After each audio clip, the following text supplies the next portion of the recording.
What's up everyone, welcome to this multi-part training series on getting started with Redshift in Cinema 4D. My name's Ellie and I'm part of the Maxon training team, and I'm here to help guide you along this journey of learning Redshift. In this video, we're going to be learning all about building our own materials from scratch. When working with Redshift versus Cinema 4D, the biggest difference is Redshift uses a node-based system. This means we'll be diving into Cinema 4D's node editor to create our different materials. It's also important to know that Redshift uses a PBR workflow for material creation, which allows us to create more physically accurate and realistic looking textures. When first learning nodes, it can be quite intimidating, but I can confidently say by the end of this video, you'll be able to begin building your own great looking materials. Let's dive into Cinema 4D and get started. Open up the Material Manager and let's create our very first Redshift material. Go to Create, Redshift, Materials and choose Standard. This will create a brand new standard material with a few default settings. You may have previously used the legacy default material, which has a slightly different set of properties, but I'd recommend using the newer standard one, which has a more industry standard energy conserving process. Before we even start working with the node editor, we're going to break down the base properties of this material, which can be found in the Attributes section of Cinema 4D. When creating a material from scratch, this is exactly where we'd begin, and would make our adjustments based on the type of material we're creating. For example, if we're creating a glass, plastic or metal material, then our properties would need to be correct for that specific type. Let's run through how we'd create a few different materials. Firstly, I'd choose the base colour of my material. Then, if I'm creating a plastic, I can leave metalness on 0.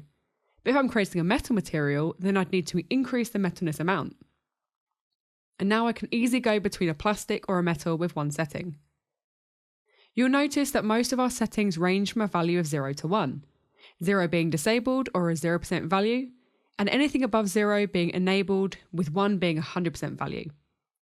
If you've worked with Cinema 4D's standard or physical materials before, you'll be used to adjusting your reflection settings, and here is where we can do that in Redshift. Most base properties have a weight value, and this allows us to effectively reduce the amount of that particular setting or disable it completely.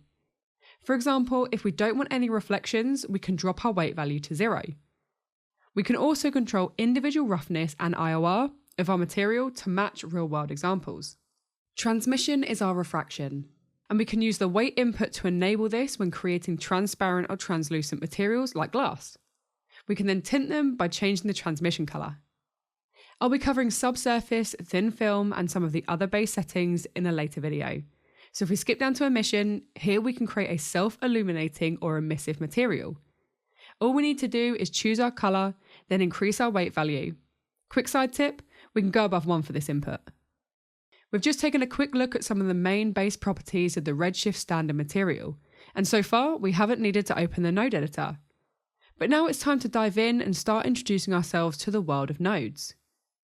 An important note before we get started is we'll be working in Cinema 4D's node editor, not the Redshift shader graph. However, if you wish to use the shader graph, I'll cover how to access that at the end of this video. Together, we're going to create this rough, scratched gold material using some base properties, a few essential nodes, and a texture map. This should give us a base understanding of a nodal workflow and also how to use the node editor. Let's create a brand new standard material in the same way as before. Create, Redshift, Materials, Standard. To make a gold metal, I'll change my base colour to a goldy yellow, increase the metalness to 1, then dial in a similar yellow for the reflectance colour. Now I've got a gold material, I can control the roughness value here to create a shiny or rough surface. But what if I wanted to create a variety of roughness across the surface of my material? Then this is where I'd need to use my node editor and take advantage of some new possibilities. To open the node editor, just double click the material thumbnail, and just like the render view, we can dock this into our layout using the 3 lines menu. I can use my normal Cinema 4D shortcuts to move around the editor. If I hold 1 and left mouse click, I can move. If I hold 2 and left mouse click, I can zoom in and out. I can click a single node to select it. It's now highlighted orange and its settings are showing in the Attributes Manager. Also, if I click and hold on a node, I can reposition it easily. Now let's add a new node. If you double-click anywhere inside the editor window, you'll open up a quick view of the asset browser, which is where we find almost all our nodes. And here you can search for what you need. Let's grab a color node. To add it, just double-click the name or drag and drop it into your editor. We've now got our color node inside our editor window, but at the moment it's not affecting our material. We need to connect it to the other nodes. The way to make a connection is to click on the result, which is our output, and then click on the relevant input to make a branch. A key thing to remember is when we use these nodes and plug them into a certain input, then they take over that existing value. For example, this color node is now controlling the base color of our material because it's connected to the standard material base color input. And if we look at the setting inside the node itself, we can see it's grayed out. So if I change the color here, it will change the color of the material overall. And to remove a connection, you can double click on the branch. As you can imagine, there are many different Redshift nodes, allowing for a wide range of possibilities. One option we now have when using nodes is adding variation to our values. Let's create a rough surface on our gold material. We already know that we can increase or decrease the overall roughness value. But what if we want some areas to have more or less roughness than others? This is where grayscale texture maps or noises can be very useful. If we double click and add a max on noise, we can use this to control the roughness input. You may be wondering how this texture or noise can control different roughness values. Well, the black and white information translates to 0 to 1 values. If we hit the small S button on a node, it will solo that, and now inside our render view, we can see how this noise is mapping onto our model. The way to understand how this works is everything that is 100% black is a numerical value of 0, and everything that is 100% white is a numerical value of 1. And the greys in between are values between 0 and 1. That means if we connect this noise into our roughness input, then everywhere that is fully black will have no roughness, and everywhere that is fully white will have a lot of roughness, with varying values where the grey areas are. Now we know how this works, we can adjust our max on noise to create a look we're happy with. A quick side tip, we can also use grayscale texture maps to control these values too. If we head over to the asset browser, we can search for some surface imperfections, drag and drop the one we like into the node editor, and connect it in the same way. We're getting closer to our final gold material. Now let's look at adding some surface details, for example bump, normal and displacement, all very key steps when creating our own materials. Let's use this scratch texture to add some bumpiness. We can't just connect this directly into the bump map input. First, we have to add another node, a bump node. This will tell Redshift that this noise is to be used as a bump map. All we need to do is connect them together like this. Now we have our surface detail. We can adjust the height by selecting the bump node and adjusting our height scale. If you're working with texture maps, you set this up in the same way. And if you're using a normal map, still use the bump node, but then change your input map type to tangent space normal for the correct process. Displacement works in a slightly different way and requires an extra step when setting up.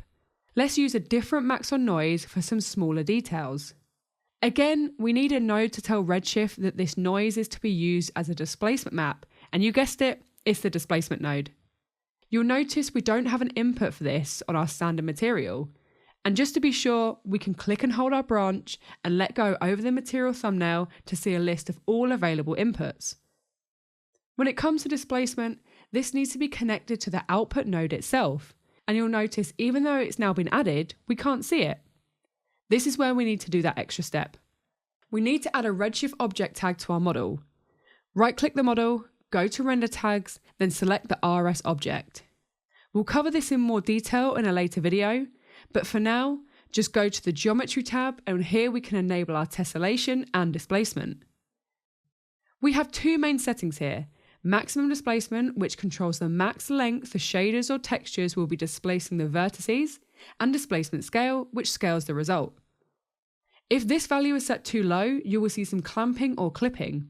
So try find the lowest setting possible with no visible artifacts, and then use the scale value to either accentuate or tone down the displacement effect. We've had a first look at creating our own Redshift materials and learned how to get started with Cinema 4D's node editor. As you can imagine, Redshift node materials allow for many different possibilities, and in a later video we'll be discussing some more setups, node options, and techniques to add to your workflow. Before we finish up, at the start of this video, I also mentioned the Redshift shader graph, another possibility for building node-based materials. By default, when you create a new material, it's a C4D node material. When we double-click, it opens up our node editor. However, if you'd prefer to use the Redshift shader graph, just go to Edit, Preferences, find Redshift in the Renderer drop-down menu, then uncheck Node Materials for presets. Now, when I add a new material, it will use the shader graph instead. In the next video, we'll be looking at some of those all-important render settings for that beautiful final look.